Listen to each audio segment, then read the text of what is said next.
तो नमस्कार दोस्तों, आज हम बात करेंगे एशियन पेंट्स लिमिटेड कंपनी के बारे में। और कंपनी इंडिया की सबसे बड़ी पेंट बनाने कंपनी है और साथ साथ पूरे एशिया की भी तीसरी सबसे बड़ी पेंट बनाने कंपनी है। और आज की इस वीडियो में इसी कंपनी का फंडामेंटल एनालिसिस करेंगे और देखेंगे कि एज एन इन्वेस्टर आज की डेट में क्या हमें इस कंपनी में इन्वेस्ट करना चाहिए नहीं। उसके साथ साथ हम कंपनी के फाइनेंशियल्स भी चेक करेंगे कि आज की डेट में कंपनी के रेवेन्यू और प्रॉफिट्स कैसे चल रहे हैं। उसके बाद हम कंपनी की वैल्यूएशन करेंगे कि आज की डेट में कंपनी में किस प्राइस में मिल रही है, कि क्या कंपनी अंडर वैल्यूड है या ओवर वैल्यूड है। दोस्तों, जैसा कि ज़्यादा आप लोगों को पता होगा कि एशियन पेंट मेनली पेंट बनाने का काम करती है और इंडस्ट्रियल कोटिंग्स बनाने का काम करती है। लेकिन पिछले कुछ सालों से कंपनी ने मॉड्यूलर किचन के अंदर भी अपना हाथ आजमाने शुरू कर दिए। कंपनी किचन के बिजनेस में आ गई है और साथ साथ कंपनी बाथरूम फिटिंग के प्रोडक्ट्स भी बनाना शुरू कर दिया है। लेकिन अभी भी देखें तो कंपनी का जो मेन बिजनेस है वो पेंट का ही है। इसके अलावा बात करें हम कंपनी के लीडरशिप पोजीशन की, तो जैसे हमने बात की कंपनी इंडिया की सबसे बड़ी कंपनी है पेंट बनाने की और साथ साथ एशिया की भी तीसरी सबसे बड़ी कंपनी है। हम बात करें कंपनी के इंडियन बिजनेस की, तो कंपनी आज या कल से लीडर नहीं है। कंपनी पिछले 50 साल से मार्केट लीडर है पेंट की इंडस्ट्री के अंदर। उसके साथ साथ बात करें तो कंपनी एक और ब्रांड होल्ड करती है, इसका नाम है निलाया। निलाया के नाम से कंपनी वॉलपेपर्स बनाती है और ये भी कंपनी काफ़ी अच्छा ब्रांड है, यहाँ से भी कंपनी को काफ़ी अच्छा रेवेन्यू आता है। इसलिए बात करें कंपनी के ऑपरेशंस की, तो कंपनी 15 कंट्रीज में ऑपरेट करती है और ऑल ओवर द वर्ल्ड बात करें तो कंपनी में 26 पेंट की मैन्युफैक्चरिंग प्लांट्स हैं जहां पे कंपनी अपनी मैन्युफैक्चरिंग काम करती है। और साथ साथ लगभग 60 देशों में कंपनी अपना माल वो एक्सपोर्ट करती है। तो जो कंज्यूमर्स हैं वो लगभग 60 देशों में कंपनी पास में और 15 कंट्रीज में वहाँ पे कंपनी के ऑपरेशंस हैं। इसलिए बात करें तो कंपनी जो एशियन पेंट है ये होल्डिंग कंपनी है बर्जर इंटरनेशनल लिमिटेड सिंगापुर की, और इस कंपनी में कंपनी का 96% का स्टेक है। इसके थ्रू कंपनी अपना सिंगापुर का बिजनेस भी रन करती है। दूसरी बात होगी कंपनी के ब्रांड्स की, तो एशियन पेंट तो पता ही है कि इंडिया के अंदर काफी नोन ब्रांड है एशियन पेंट के नाम से। कंपनी इसके अलावा और भी बहुत सारे ब्रांड होल्ड करती है जो पूरे वर्ल्ड वाइड कंपनी जिनके थ्रू अपने प्रोडक्ट्स बेचती है। और यहाँ बात करें कंपनी के मेन ब्रांड्स की, तो सबसे पहले इंडिया का तो हो गया एशियन पेंट। उसके अलावा दूसरा है एशियन पेंट बर्जर, जो हमने बात की कंपनी बर्जर इंटरनेशनल लिमिटेड में होल्ड करती है, तो उसके साथ मिलकर ब्रांड हो गया कंपनी का एशियन पेंट बर्जर। फिर है एप्को कोटिंग्स, फिर SCIB पेंट्स, फिर कॉजवे पेंट्स, उसके अलावा कैडिस्को एशियन पेंट्स। ये सारे जितने ब्रांड्स हैं ये भी एशियन पेंट लिमिटेड के हैं और इसके थ्रू कंपनी मिडिल ईस्ट में, अफ्रीका में सब जगह अपना जो बिजनेस है वो करती है। इसके बाद बात की तो कंपनी रिसेंटली वो सैनिटरी वेयर के बिजनेस में भी आ गई है और साथ साथ किचन के जो होते हैं होम डेकोर के बिजनेस में भी कंपनी आ गई। उसके अंदर कंपनी मॉड्यूलर किचन बनाती है, लाइटिंग है, फर्निशिंग है, वो सब कंपनी बनाती है।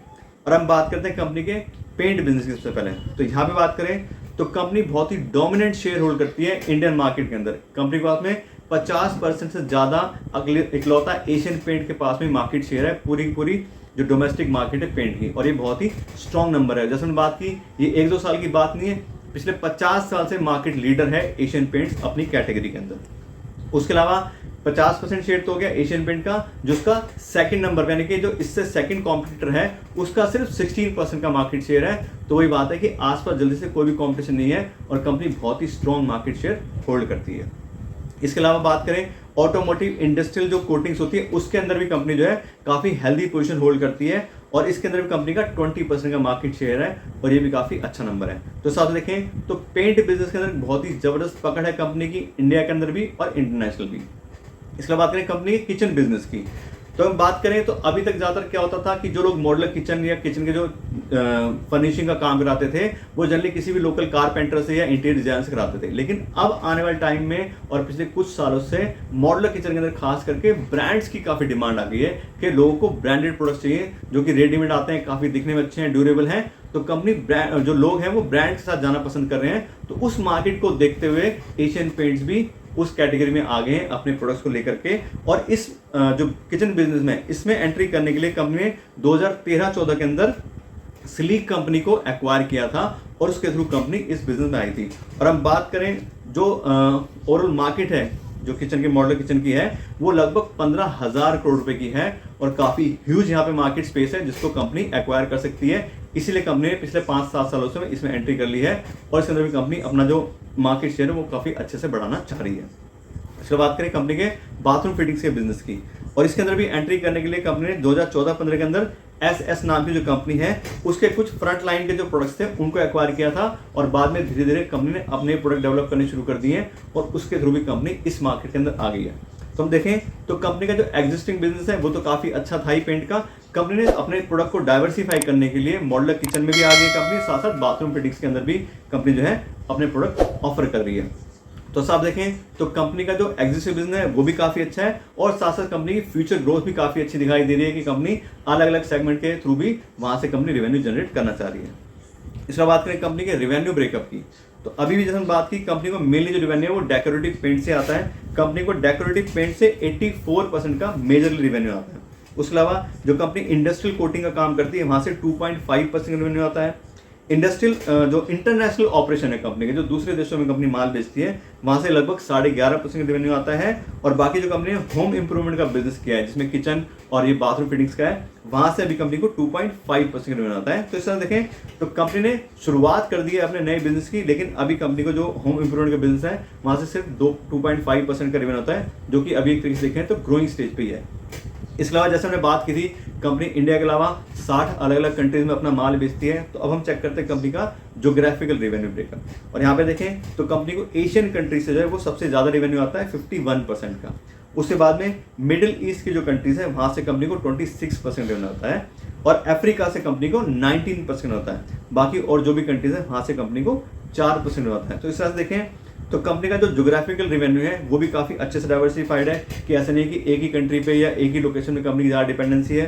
कंपनी को एशिया से भी 51% आ रहा है, मिडिल ईस्ट से भी ठीक ठाक आ रहा है और अफ्रीका से भी आ रहा है। तो कंपनी का जो ज्योग्राफिकल वाइज रेवेन्यू है वो भी काफी अच्छे से डिस्ट्रीब्यूटेड है। इसके बाद बात करें कंपनी के डिस्ट्रीब्यूशन नेटवर्क की, तो इसके तो कोई बात करने की जरूरत नहीं है, हमें अच्छे से पता है कि हर जगह कंपनी के प्रोडक्ट्स अवेलेबल हैं, पूरे पैन इंडिया में कंपनी की प्रेजेंस है। लेकिन अगर हम नंबर्स की बात करें तो नंबर्स में देखें तो कंपनी के पास में आज में लगभग 1,45,000 कस्टमर टच पॉइंट्स हैं जिसके थ्रू अपने प्रोडक्ट्स कंपनी सेल करती है। उसके अंदर कंपनी के डीलर्स हैं, सब डीलर्स हैं, कुछ एक्सक्लूसिव शोरूम्स भी यहाँ कंपनी अपने प्रोडक्ट बेचती है। तो सब देखें तो कंपनी का डिस्ट्रीब्यूशन नेटवर्क भी बहुत ही बढ़िया है। तो हम टोटल प्रोफाइल जब कंपनी का चेक कर रहे हैं तो हमने बिल्कुल क्लियरली देखा कंपनी का बिजनेस बहुत अच्छा है, कंपनी की मार्केट पोजीशन पेंट के मामले में बहुत ही अच्छी है और साथ साथ कंपनी ने अपने नए विंग भी स्टार्ट करने जिसके अंदर कंपनी किचन के बिजनेस के अंदर आ गई है, बाथरूम फिटिंग के अंदर आ गई है। और उसको देखें तो कंपनी का फ्यूचर भी काफी अच्छा दिखाई दे रहा है क्योंकि पहले से मार्केट लीडर है और साथ साथ उससे रिलेटेड बिजनेस में भी कंपनी आ गई है। तो उस हिसाब से देखें तो बिजनेस वाइज बहुत ही स्ट्रॉन्ग कंपनी आज की डेट में है। दोस्तों अभी तक तो बात हुई कंपनी के बिजनेस प्रोफाइल के बारे में और कंपनी की मार्केट पोजीशन के बारे में। अब हम बात करें कंपनी के फाइनेंशियल्स के बारे में कि आज की डेट में कंपनी के रेवेन्यू और प्रॉफिट्स कैसे चल रहे हैं जिससे हमें कंपनी के बारे में डिटेल नॉलेज मिल सके। और यहाँ पे हम चेक करेंगे कंपनी के पिछले 5 साल का डेटा जिससे हमें अच्छे से नॉलेज मिल सके कंपनी के सारे रेवेन्यू और प्रॉफिट्स के बारे में। और यहाँ पे चेक करें कंपनी के पिछले 5 साल का डेटा, तो सबसे पहला पैरामीटर चेक करते हैं कंपनी का रेवेन्यू।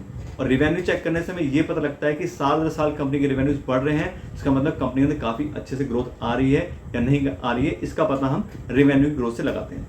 यहाँ पे देखें तो 2018 में कंपनी के रेवेन्यू थे 16,800 करोड़ रुपए के आसपास और हर साल पिछले 5 साल से कंपनी के रेवेन्यू इंक्रीज हुए हैं और अब 2022 में कंपनी के रेवेन्यू आए हैं 29,101 करोड़ रुपए। और ये काफी अच्छा साइन है कि कंपनी के रेवेन्यूज में लगातार ग्रोथ आ रही है और ये इसी वजह से कंपनी के ब्रांड काफी अच्छे हैं, कंपनी के प्रोडक्ट्स की मार्केट में डिमांड है और कंपनी काफी अच्छे से अपने जो मार्केट पोजीशन है उसको होल्ड कर पा रही है। इसके अलावा बात करें कंपनी के सेल्स ग्रोथ के CAGR की, तो पिछले 5 साल में कंपनी ने बहुत ही बढ़िया 14% के CAGR से ग्रोथ दिखाई है और ये काफी अच्छा नंबर है। इससे हमें क्लियरली यही पता लगता है कि कंपनी काफी स्ट्रॉन्ग है, कंपनी के प्रोडक्ट्स अच्छे हैं, ब्रांड्स अच्छे हैं, इसीलिए कंपनी के पास में अच्छा रेवेन्यू इंक्रीमेंट हो रहा है। इसके बाद करें अगले पैरामीटर की, तो अगला हमारा पैरामीटर है ऑपरेटिंग प्रॉफिट मार्जिन। और यहाँ पे देखोगे तो पिछले 5 साल से कंपनी का 19%, 20%, 21%, 22%, 4 साल तक लगातार कंपनी का जो ऑपरेटिंग प्रॉफिट मार्जिन है वो भी अच्छे से इंक्रीज हुआ है। लेकिन 2022 में देखें तो यहाँ पे कंपनी का ऑपरेटिंग प्रॉफिट मार्जिन 17% का आया है, तो वो उस साल में कम हुआ है। लेकिन 17% होने के बावजूद भी हम देखें तो पूरे अपने सेगमेंट के अंदर सारे कॉम्पिटिटर के अंदर आज भी कंपनी का हाईएस्ट ऑपरेटिंग प्रॉफिट मार्जिन है। 16% ज्यादा किसी का भी पेंट की कंपनी का आज के में मार्जिन नहीं है जितनी भी लिस्टेड कंपनी है। और यहाँ पे देखें तो कंपनी का 20-22% तक था, तो काफी अच्छा operating profit margin company hold करती है। और इससे हमें यह पता लगता है कि कंपनी अपनी प्रोडक्शन कॉस्ट को काफी अच्छे से मैनेज करती है, कंपनी अपने एडवर्टाइजमेंट के जो एक्सपेंस है उसको काफी अच्छे से मैनेज करती है और कंपनी अपने अच्छे ब्रांड होने की वजह से कंपनी प्राइसिंग काफी अच्छी अपने रख पाती है, इसीलिए कंपनी से इतने अच्छे ऑपरेटिंग प्रॉफिट मार्जिन आ रहे हैं। इसके बाद बात करें अगले पैरामीटर की, तो अगला हमारा पैरामीटर है नेट प्रॉफिट। और यहाँ पे देखें तो सेम नेट प्रॉफिट पिछले 5 साल से लगातार हर साल इंक्रीज हुआ है। 2018 के अंदर लगभग 2100 करोड़ रुपए और 2022 के अंदर 3085 करोड़ रुपए। यहाँ पे देखें तो हर साल ग्रोथ आई है प्रॉफिट के अंदर। इस समय क्या पता लगता है, इस समय यही पता लगता है कि कंपनी जो है अपने जितने भी रेवेन्यूज हैं उसको काफ़ी अच्छे से अपने प्रॉफिट्स पे भी जो है वो कन्वर्ट कर पा रही है। ऐसा नहीं है कि रेवेन्यू बढ़ाने के लिए कंपनी अपने प्रॉफिट्स मार्जिन कम कर रही है तब उसके रेवेन्यू इंक्रीज नहीं, कंपनी अपने रेवेन्यू भी इंक्रीज कर रही है, साथ साथ अपने प्रॉफिट भी इंक्रीज कर रही है। और यहाँ पे देखें तो कंपनी की जो प्रॉफिट ग्रोथ है उसका CAGR आ रहा है 10% का, और ये भी काफ़ी अच्छा नंबर है कि 10% के CAGR से पिछले 5 साल से कंपनी अपने प्रॉफिट्स को काफ़ी अच्छे से इंक्रीज कर पा रही है, और ये भी काफ़ी स्ट्रॉन्ग पॉइंट है कंपनी का। इसके बात करें कंपनी के अर्निंग पर शेयर की, तो सेम नेट प्रॉफिट की तरह अर्निंग पर शेयर में भी हर साल ग्रोथ दिखाई है। 2018 के अंदर 21 रुपये 26 पैसे थे और 2022 में ये भी बढ़ के 31 रुपये 59 पैसे हो गए, तो ये भी काफ़ी अच्छा नंबर है।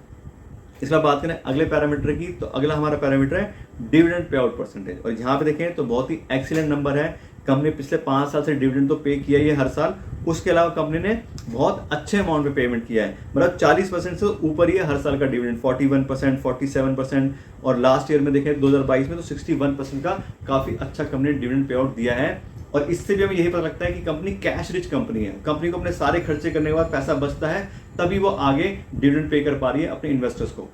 और साथ साथ उन लोगों के लिए काफ़ी अच्छी कंपनी है जो एज ए डिविडेंड हर साल इन्वेस्टमेंट से अपनी रिटर्न चाहते हैं कि कुछ पैसा मिलता रहे और हम उसको यूज़ कर सकें। तो हिसाब से देखें तो ये भी डिविडेंड के हिसाब से कंपनी काफ़ी अच्छी कंपनी है।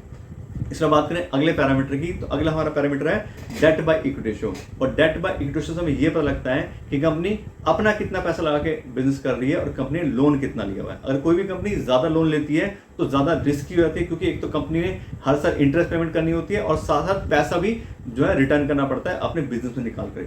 तो अगर कोई कंपनी ज़्यादा डेट होल्ड करती है तो इस तरह की कंपनी से हमें बच कर रहना चाहिए। लेकिन यहाँ बात करें कंपनी के एशियन पेंट के डेट बाय इक्विटी रेशियो की, तो यार है 0.11, यानी कि अगर कंपनी ने 100 रुपये अपने इन्वेस्ट किए तो सिर्फ 11 रुपये का बहुत ही मामूली सा लोन लिया है, और थोड़ा बहुत तो सारी कंपनी वास में होता है। तो हिसाब से देखें तो कोई खास डेट कंपनी वास में नहीं है, इस वजह से कंपनी को बहुत ज़्यादा इंटरेस्ट की या किसी भी रीपेमेंट की प्रॉब्लम जल्दी से नहीं आने वाली है।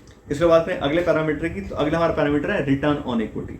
और रिटर्न ऑन इक्विटी से ये पता लगता है कि एज एन इन्वेस्टर, जैसे आज हम कंपनी के साथ अपना पैसा इन्वेस्ट करना चाह रहे हैं, तो कंपनी अपने इन्वेस्टर्स के पैसे पे कितना रिटर्न जनरेट कर पाती है।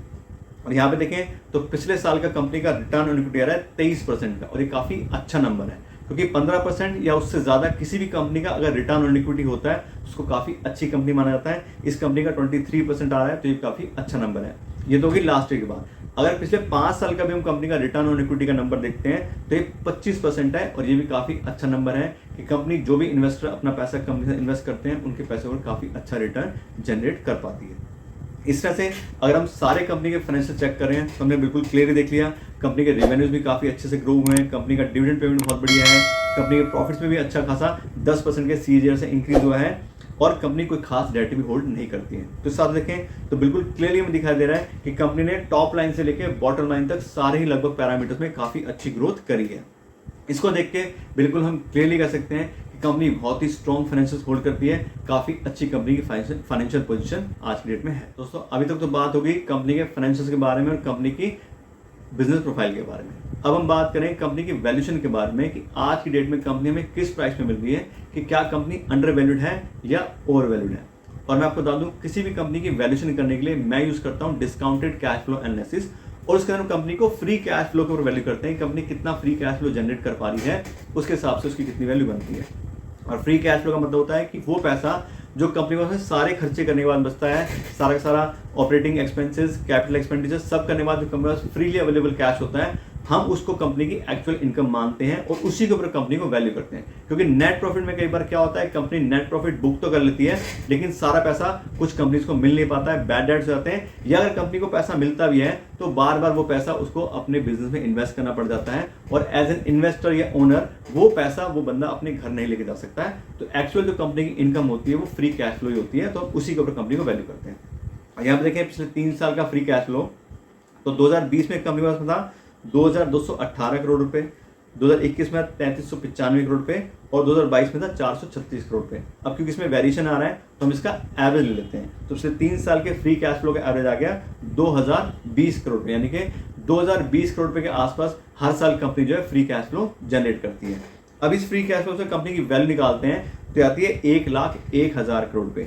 यानी कि ऐसी कंपनी जो 2020 करोड़ रुपए हर साल फ्री कैश फ्लो जनरेट करती है, उस पूरी कंपनी की वैल्यू बन गई 1,01,000 करोड़ रुपए। अब ये तो गई पूरी कंपनी वैल्यू।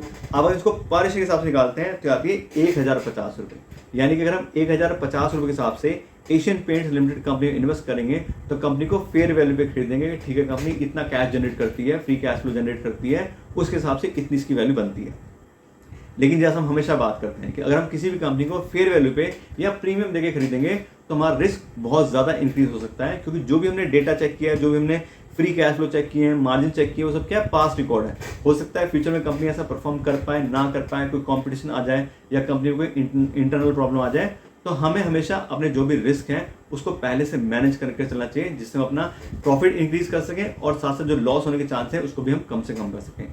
और इसके लिए हम यूज़ करते हैं मार्जिन ऑफ सेफ्टी का कॉन्सेप्ट। मार्जिन ऑफ सेफ्टी का मतलब होता है कि जो भी कंपनी का फेयर प्राइस है उसके 50% पे हमें कंपनी को खरीदने की कोशिश करनी चाहिए, जिससे हम जो भी आने वाले रिस्क हैं उसको अच्छे से मैनेज कर सकें। और यहाँ पे हम कंपनी का जो फेयर वैल्यू निकाला वो आया था 1,050 रुपये। अब इसका 50% यानी कि मार्जिन ऑफ सेफ्टी हो गया 525 रुपये। तो अगर हम 525 रुपये पर इस हिसाब से आज के डेट में एशियन पेंट्स लिमिटेड में इन्वेस्ट करेंगे तो हम कंपनी को काफ़ी सस्ते दाम पे खरीदेंगे और हमारे जो भी आने वाला रिस्क है उसको भी काफ़ी अच्छे से मैनेज कर पाएंगे। ये तो क्या हमारी बात कि हमें कौन सा प्राइस ठीक लग रहा है आज की डेट में कंपनी इन्वेस्ट करने के लिए। अब हम बात करते हैं कंपनी के करंट शेयर प्राइस की, कि एक्चुअली आज के डेट में कंपनी किस शेयर प्राइस पे अवेलेबल हो रही है।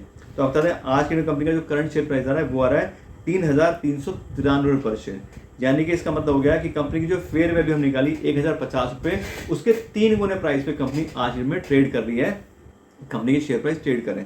तो इस हिसाब से देखें तो इस वैल्यूएशन को चेक करके बिल्कुल हम क्लियरली देखते हैं कंपनी आज में हाईली ओवर वैल्यूड है। तो जैसे हमने बात की, कंपनी को अगर हम फेयर प्राइस पे या प्रीमियम पे खरीदते हैं तो हमारा रिस्क बहुत ज़्यादा इंक्रीज हो जाता है। तो जितने भी हमारे इन्वेस्टर हैं उसमें 2 टाइप के इन्वेस्टर होंगे, या तो कुछ लोगों ने इन्वेस्ट किया होगा इस कंपनी के अंदर, ऑलरेडी इन्वेस्ट कर रखा होगा, और कुछ लोग ऐसे होंगे जो इस कंपनी में इन्वेस्ट करना चाह रहे होंगे। तो बता दें जिन लोगों ने इन्वेस्ट किया हुआ है उन्होंने तो बहुत ही अच्छा डिसीजन लिया है, कंपनी का प्राइस बहुत ही अच्छे से हाई चल रहा है और साथ साथ आने वाला फ्यूचर में काफ़ी अच्छा दिखाई दे रहा है। तो उनको इस कंपनी के शेयर बिल्कुल होल्ड करके रखने चाहिए, बिल्कुल आने वाले लॉन्ग टाइम के अंदर।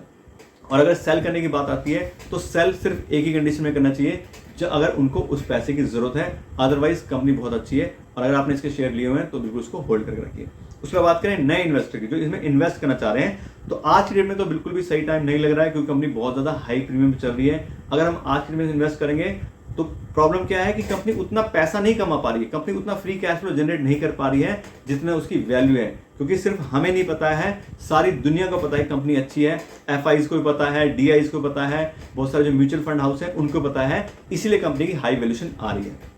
तो अगर आप कंपनी इन्वेस्ट करना चाह रहे हैं तो अभी आप इस कंपनी को अपनी वॉच लिस्ट में रखिए और ट्रैक कीजिए कि अगर कंपनी में कोई टेम्परेरी प्रॉब्लम आती है, लोगों के सेंटिमेंट्स कम होते हैं और कंपनी का प्राइस डाउन होता है, तब हम इस कंपनी में बिल्कुल इन्वेस्ट करने के लिए सोच सकते हैं। लेकिन अभी इन्वेस्ट करना काफ़ी रिस्क हो जाएगा। लेकिन फिर भी बात है, ये मेरा ओपिनियन है, आपको कैसे करना है डिसाइड वो आप अपने हिसाब से कीजिए कि आपको कम से इन्वेस्ट करना है, नहीं करना है, कौन से प्राइस पे करना है, ये बिल्कुल आपकी चॉइस होनी चाहिए। मेरी तरफ से कोई रिकमेंडेशन नहीं है कि आप इस कंपनी इन्वेस्ट कीजिए या नहीं कीजिए। लेकिन कंपनी के बारे में आपको बिल्कुल डिटेल नॉलेज दे दी है, कंपनी का बिजनेस बहुत स्ट्रांग है, कंपनी का फ्यूचर भी काफ़ी अच्छा लग रहा है और साथ साथ कंपनी के फाइनेंशियल भी काफ़ी अच्छे हैं, वैल्यूएशन की जो बात है वो भी आपको बता दी। तो इस तरह से आशा करते हैं आपको वीडियो अच्छी लगी होगी, आपको जो भी इन्फॉर्मेशन दी है वो अच्छी लगी होगी। अगर आपको वीडियो अच्छी लगी हो उसको लाइक और शेयर जरूर कीजिएगा और साथ साथ मेरे चैनल को भी सब्सक्राइब कर लीजिएगा। Thank you so much.